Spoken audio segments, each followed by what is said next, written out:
In households across the country, the merest, quietest mention of the words "properly" and "defrosted" can start family Armageddon. The same goes for that guest who every year moans about the quality of the jokes in the Christmas crackers. Repeats on the telly tend to set a lot of folk off too. Bearing this in mind, 300 years of French and Saunders, BBC One, Christmas Day, was either very daring at taking the mickey.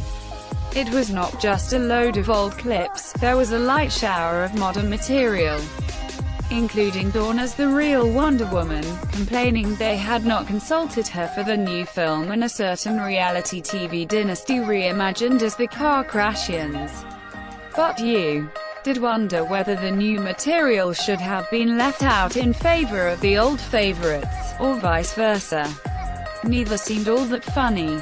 There is always a risk that each Christmas episode of Called the Midwife BBC One, Christmas Day, will feel a bit unsurprising given we know well in advance that it will include newborn babies, a nativity play, and a lot of snow. This year, though, they surprised us by kicking off the action long after the last cracker had been pulled, at the start of the big freeze of 1962, amid the blizzards. A seemingly sweet old gent lost his way and froze to death, but when Sister Julienne, Jenny Agutter, went to tell the man's wife the news, was greeted with rejoicing.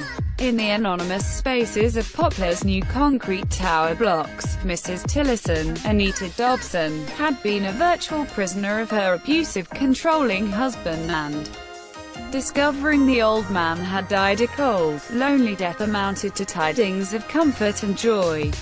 Not exactly a cockle-warming story, but the world does not just turn nice for Christmas. We were reminded of that, too, in the long-awaited Regeneration episode of Doctor Who, BBC One, Christmas Day, although hoping for more than a glimpse of new TARDIS occupant Jodie Whittaker was like hoping that somewhere there might be a shop selling batteries open.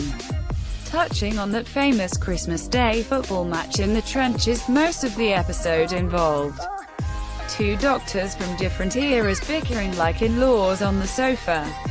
David Bradley, doing a very good number as William Hartnell's original Doctor, thought Peter Capaldi's Doctor was an arrogant young co, disliked what he had done to the TARDIS and dismissed the sonic screwdriver as a toy. The old Doc also received a number of rebukes for his old-fashioned, sexist attitudes, although the sharpest one, probably, was being regenerated as a lady.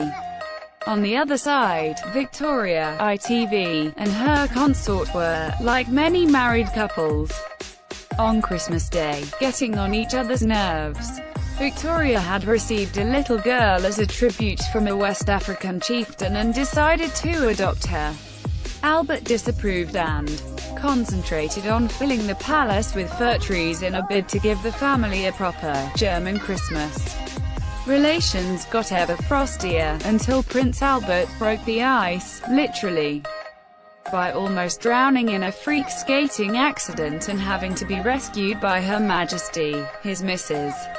The only off note in all this seasonal TV fare was the Great Christmas Bake Off, CH4, Christmas Day. By 7:30 p.m, was there anyone left in Britain who wanted to see the inside of a kitchen or hear the word cake?